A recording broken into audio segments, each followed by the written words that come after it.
Radio frequencies are toxic and can be very deadly at certain levels. The wireless industries have put radio transmitters in our utility meters, many of our appliances, and of course our telephones, all kinds of gadgets all over the house. They also put radio transmitters on towers and poles all over town. There is no wireless industry executive who can swear to the safety of any of that. Many people are finding that they are sensitive to radio frequencies. They are getting sick.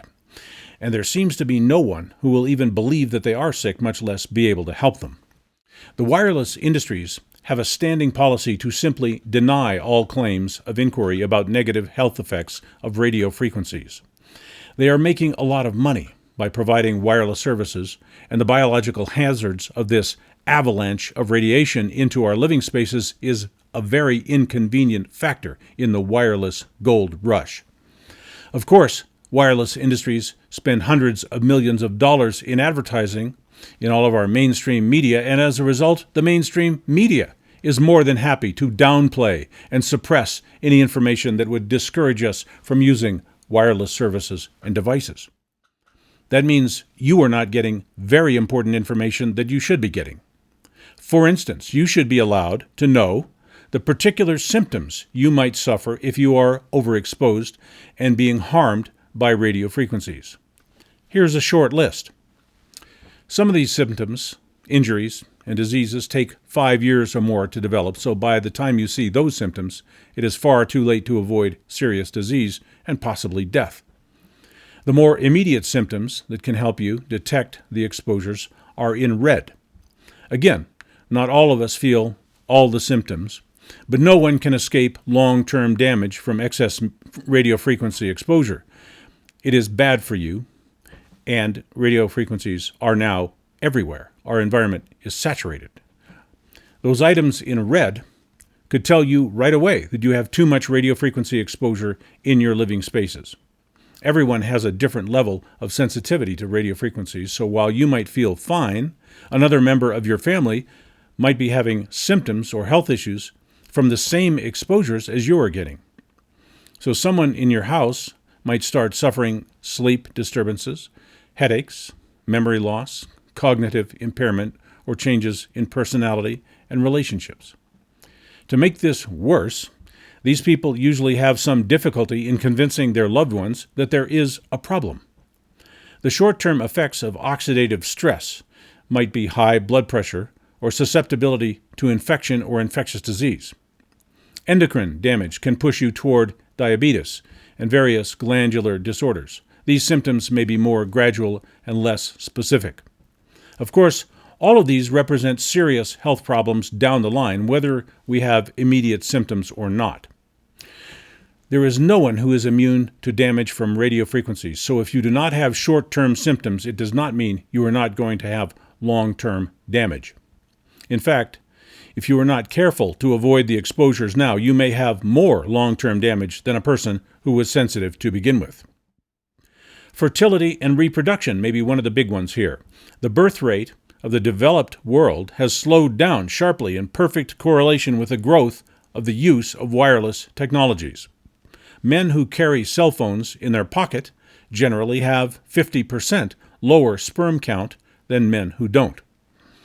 Cancer is strongly associated with long-term exposures to radio frequencies. Studies have shown that any cell tower in operation for more than 5 years has an increased number of cancer cases within a half mile of the cell tower. The fact that radio frequencies are known to damage DNA means that literally anything that can go wrong with your body could be caused by radio frequencies. On a molecular level, radio frequencies deconstruct the DNA and RNA that makes you what you are. There is so much wireless now that most of us are exposed to enough radio frequencies to suffer some DNA damage. So what should we do?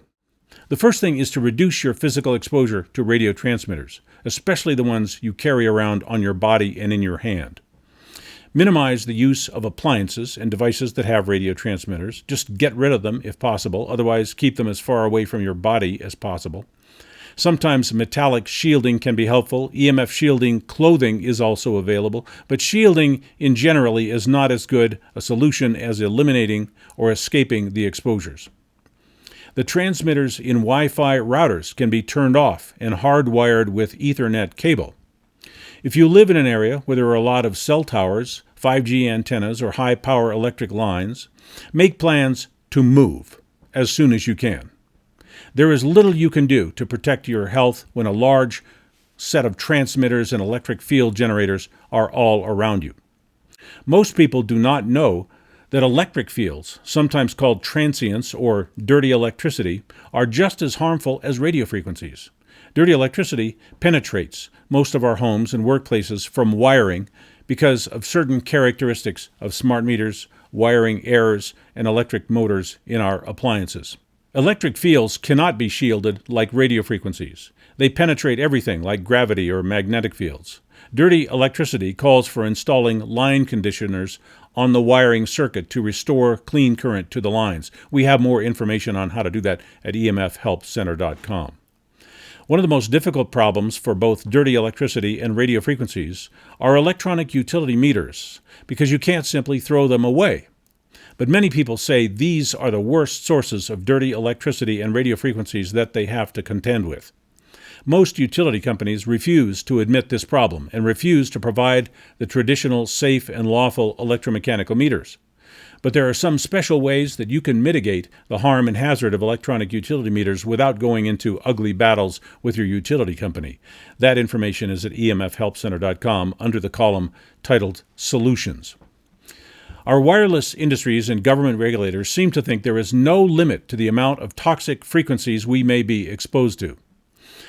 And we are supporting this view when we pay for and use our wireless devices. In other words, no one is looking out for you. Money talks, and a lot of money is going into wireless products and services. Just a few years ago, we didn't have to worry about these kinds of hazards. So for now, it's up to us to learn about the biologically damaging electromagnetic fields and take action to protect ourselves and our families. EMF Help Center is a good place to start and take control of your toxic electric field and radio frequency exposures. Perhaps most importantly, when someone tells you they are sensitive to these environmental exposures, they usually are. People don't generally make that up. It's no different than chemical sensitivities. Some people cannot tolerate the smell of bleach, other people can. Never make the mistake of assuming that the person standing next to you can tolerate any level of electromagnetic exposure. This is especially important for people who live together. We may have to make compromises over an issue even though the issue does not affect everybody equally. But if someone says they are sensitive to EMF, and we just call them crazy, that not only damages the person who is getting sick, it damages the relationship. Mutual respect is all that's needed to help people deal with a problem like EMF sensitivity. My videos are sponsored by long-term emergency storage food at the website preparewithjerry.com. Wholesome, appetizing food prepared and packaged for a 25-year storage lifespan. Protecting you better than an insurance policy because you can't eat an insurance policy. Better than your police department because your police simply can't help everybody when things get really bad. The idea is that no matter what happens, no matter how sudden, you will have food in the house. A month's worth of food, 2 months or more, whatever works for the size of your family and your desire to be prepared. When store shelves are empty or when it's not safe to go out, you don't have to worry. You and your family will be fed. Never before have we seen so many disruptions at once, like the lockdowns, pandemics, social unrest, foolish edicts by public officials, millions of people out of work, businesses failing, supply chain disruptions. And with things like this going on, we all have to decide how to react and how to prepare. The answer is not to live in fear, it's just to be prepared and then go on with your life. Go to the website preparewithjerry.com, find the solution that fits your needs, and then go on with your life.